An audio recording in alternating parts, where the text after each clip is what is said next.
I've had my Tesla for 3 years now, and one question I get asked more than any other is whether these cars actually hold up long-term. People see the sticker price, they hear stories about expensive battery replacements, and they wonder if they're buying a car that's going to fall apart after the warranty expires. Let me put that to rest right now. I know Tesla owners with over 300,000 miles on their cars, and the batteries are still going strong. But those high-mileage Teslas didn't get there by accident. The owners followed some basic maintenance habits that most people never hear about. Today, I'm going to walk you through 9 simple things you need to do if you want your Tesla to last as long as possible. First up, get comfortable with the 80% charging rule. When you first get your Tesla, your instinct is going to be to charge it to 100% every night, just like you used to fill up your gas tank. But the battery in your Tesla is a chemical system, not a fuel tank. Charging to 100% regularly puts stress on the lithium-ion cells and speeds up degradation. When you charge past 80%, the voltage increases and the battery generates more heat. Over time, this permanently reduces your battery's capacity. I've talked to Model S owners with 120,000 miles who charged to 100% every day for years, and they've lost 20% of their battery capacity. That's the difference between 280 miles of range and 224 miles. Set your daily charge limit to 80% in the Tesla app. Before a long road trip, charge to 100% the night before. Once or twice a month won't hurt anything. But daily?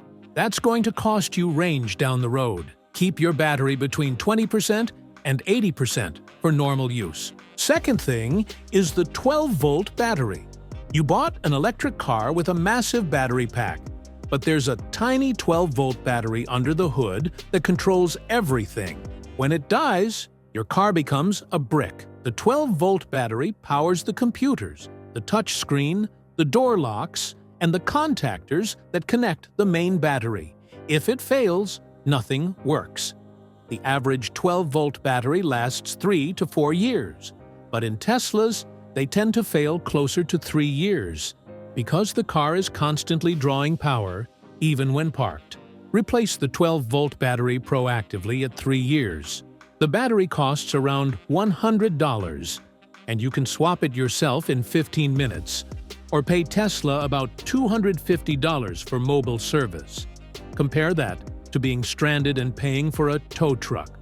If you're buying a used Tesla, ask when the 12-volt battery was last replaced. If the answer is never and the car is over 3 years old, budget for that replacement immediately. Third is brake fluid. I know what you're thinking. My Tesla barely uses the brakes because of regenerative braking. True, but the brake fluid is still a problem. Brake fluid absorbs moisture from the air over time, even if you're not using the brakes heavily. When water gets into your brake fluid, it lowers the boiling point.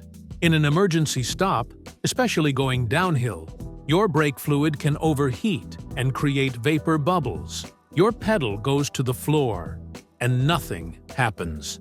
Tesla recommends replacing your brake fluid every 2 years. It costs about $150 to $200 at a service center. Don't skip it just because your brake pads look perfect. The fluid degrades whether you use the brakes or not.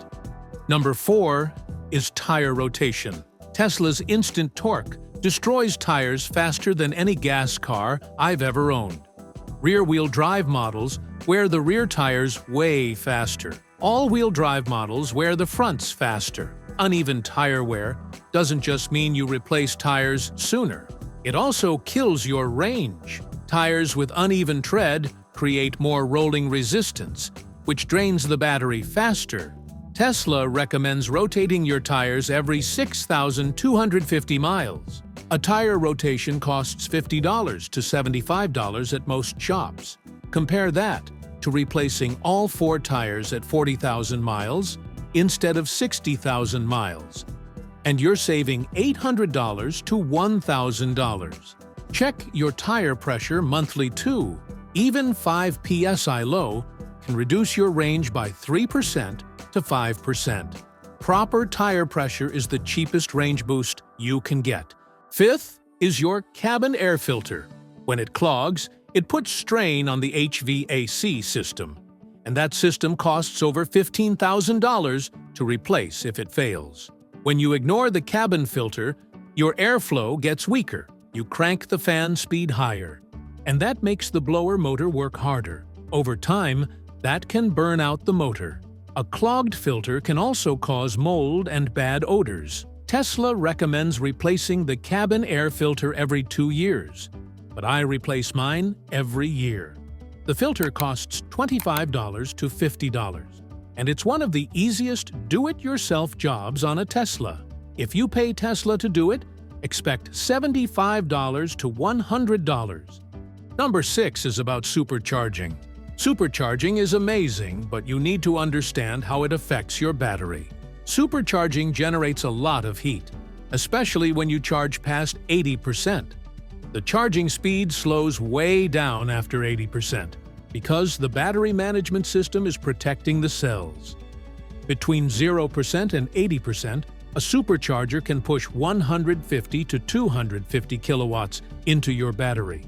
From 80% to 100%, the charge rate drops to 50 kilowatts or less. You end up sitting at the supercharger almost as long to gain that last 20% as you did for the first 80%. Cars that regularly supercharge to 100% show faster capacity loss than cars that stop at 80%. Supercharge to 80%, unplug, and continue your trip. On long road trips, charging to 90% or 95% occasionally is fine. But if you're supercharging to 100% every week, you're aging your battery unnecessarily. Seventh, use battery preconditioning before you supercharge. This warms up the battery to the optimal temperature for fast charging. Without it, especially in cold weather, your supercharging speed can get cut in half. Lithium-ion batteries work best between 68 and 86 degrees. Tesla's navigation system automatically preconditions the battery when you route to a supercharger. But you have to use Tesla's navigation. If you manually drive to a charger, preconditioning won't activate. The car starts warming the battery about 15 to 20 minutes before you arrive. It saves you time and protects your battery from thermal stress. Eighth is suspension bushings. Tesla doesn't really advertise this, but it matters on high-mileage cars.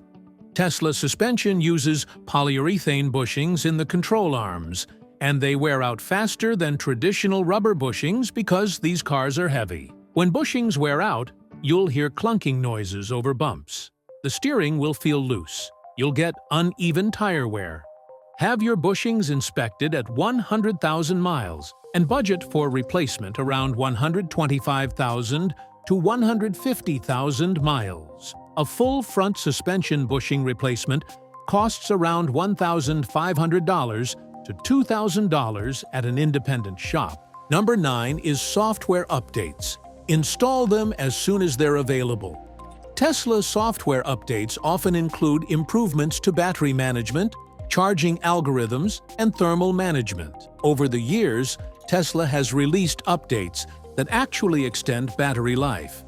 If you skip updates, you're missing out on battery protection that could add years to your pack's life. Schedule updates for overnight when the car is parked at home. Updates can also fix phantom drain issues, where you're losing battery overnight. Here's a bonus tip. Check your high-voltage battery coolant level every 50,000 miles. Most Tesla owners don't even realize the battery has coolant, but it does. The battery pack uses a liquid cooling system. If the coolant level drops because of a slow leak, the battery can overheat, and that causes permanent capacity loss or even complete failure. A small leak caught early might cost $500 to fix. A battery pack damaged by overheating could cost $16,000 or more. These 9 things are simple, most of them are cheap, and they'll keep your Tesla running strong for 300,000 miles or more. If you found this helpful, Let me know in the comments what other Tesla topics you want covered. Hit subscribe if you want more practical advice without the hype. I'll see you in the next one.